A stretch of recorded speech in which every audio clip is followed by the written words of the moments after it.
అది ఓ చిన్న దేశం, కానీ అత్యంత వేగంగా అభివృద్ధి చెందిన దేశం. ముఖ్యంగా టెక్నాలజీ వంటి విషయాల్లో అమెరికా, దక్షిణ కొరియా, జపాన్ వంటి దేశాలతో పోటీ పడుతోంది. ఈ రోజున నిత్య జీవితంలో మనం వాడే ఎన్నో టెక్నాలజీలు ఇక్కడే జీవం పోసుకున్నాయి. ఆధునికత హడావుడిలో పడి సంప్రదాయాలను వదిలిపెట్టలేదు. అత్యంత పురాతన సంస్కృతిని ఇప్పటికీ కంటికి రెప్పలా కాపాడుకుంటూనే టెక్ యుగంలో దూసుకుపోతోంది. అత్యంత తీవ్రమైన పొడి వాతావరణం ఉండే ఈ దేశంలోని వ్యవసాయం ప్రపంచానికి ఆదర్శంగా నిలిచింది. ఈ దేశం గురించి కొన్ని ఆసక్తికర విశేషాలు మీకోసం. ఇజ్రాయెల్ విస్తీర్ణంలో అమెరికాలోని న్యూజెర్సీ అంత ఉంటుంది. రోడ్డు మార్గాన ఈ దేశం ఉత్తరం నుంచి దక్షిణ భాగానికి చేరడానికి కేవలం 6 గంటలు చాలు. అడ్డంగా ఒకవైపు నుంచి మరో వైపునకు వెళ్లేందుకు కేవలం 90 నిమిషాల సమయం పడుతుంది. కానీ ఈ దేశంలో ఒకవైపు పూర్తిగా ఎడారి, ఇసుక బీచ్లు ఉంటే మరోవైపు మంచు పడే పర్వతం ఉండడం విశేషం. ఈ దేశ జనాభా 97 లక్షలు. వీరిలో యూదులు, అరబ్బులు, క్రిస్టియన్లు సహా ఇతర మతస్థులు ఉన్నారు. ఇజ్రాయెల్, జోర్డాన్ మధ్యలో ఉన్న డెడ్ సీ భూమిపైనే అత్యంత పల్లపు ప్రాంతం. ఇది సముద్ర మట్టానికి 1300 అడుగుల దిగువన ఉంటుంది. ఈ దేశంలో మొత్తం 100కి పైగా బీచ్లు ఉన్నాయి. ఇవి మధ్యధరా సముద్రం, డెడ్ సీ, రెడ్ సీ తీరాల్లో ఉన్నాయి. సందర్శకులకు డెడ్ సీ ఓ పర్యాటక ప్రాంతం. ఎర్ర సముద్రంలోని దిబ్బలు డైవర్లను బాగా ఆకర్షిస్తాయి. ఇక్కడ బీచ్లో కృత్రిమ మేధతో పనిచేసే లైఫ్ గార్డులుంటాయి. వజ్రాల వ్యాపారానికి ఇజ్రాయెల్ పెట్టింది పేరు. ఇక్కడున్న డైమండ్ ఎక్స్చేంజ్ ప్రపంచంలోనే అతిపెద్దది. దీంతో పెద్ద ఎత్తున ఎగుమతులు, దిగుమతులు జరుగుతాయి. సంపన్నులు, వ్యాపారులు వజ్రాల కొనుగోళ్లకు ఇక్కడికి డైమండ్ టూర్లు నిర్వహిస్తారు.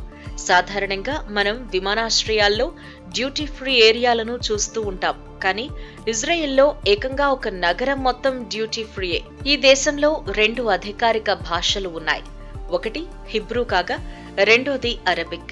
దాదాపు 2000 ఏళ్ల పూర్వం నాటి హిబ్రూ భాష అంపశయ్యపైకి చేరింది. కానీ దీనిని జాతీయ భాషగా చేసి పునరుజ్జీవం కల్పించింది ఇజ్రాయెల్. ప్రపంచంలో మరణమంచుల వరకు వెళ్లి బతికిన భాషగా దీనికి గుర్తింపు లభించింది. ఇజ్రాయెల్ చరిత్రను భద్రపరచడానికి అత్యధిక ప్రాధాన్యం ఇస్తుంది. ఇక్కడ తలసరి మ్యూజియాల సంఖ్య ప్రపంచంలోనే అత్యధికం. ఇంత చిన్న దేశంలో 230కి పైగా పురావస్తుశాలలున్నాయి. వీటిల్లో చరిత్ర, పురాతన వస్తువులు, సైన్స్ కు సంబంధించిన జ్ఞాపకాలు దర్శనమిస్తాయి. ఒక్క జెరూసలేంలోనే 2000కు పైగా పురాతత్వ విలువ ఉన్న స్థలాలు ఉన్నాయి. ఇజ్రాయెల్ పోస్టల్ శాఖలో భగవంతుడికి ఉత్తరాలు పంపే డిపార్ట్మెంట్ ఉంది. ప్రపంచవ్యాప్తంగా భగవంతుడి పేరిట జెరూసలేంకు చేరుకునే లేఖలను సేకరిస్తుంది. దీనిని పవిత్రమైన వెస్టర్న్ వాల్ పగుళ్లలో ఉంచుతుంది. ఏటా 10 లక్షలకు పైగా నోట్లను ఇక్కడ ఉంచుతుంది. లక్షల్లో వచ్చిపడే లేఖలను ఏటా 2 సార్లు తొలగించి ఆ గోడను శుభ్రపరుస్తారు. శాకాహార పర్యాటకులకు ఇజ్రాయెల్ ఓ స్వర్గం వంటిది. ఇక్కడి ప్రజలు అత్యధిక మంది శాకాహారమే తింటారు.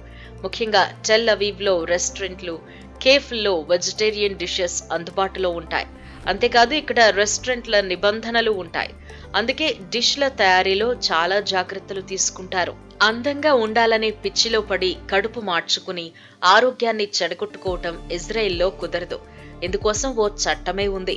అక్కడ మోడల్స్ ర్యాంపుపై క్యాట్వాక్ చేయాలన్నా తమ ఎత్తుకు తగ్గ బరువుతో ఆరోగ్యంగా ఉన్నట్లు డాక్టర్ వద్ద నుంచి ధృవీకరణలు తీసుకోవాలి. అనోరెక్సియా, బులిమియా అనే ఆహార రుగ్మతలతో పోరాడేందుకు 2012లో ఈ నిర్ణయం తీసుకుంది ఇజ్రాయెల్.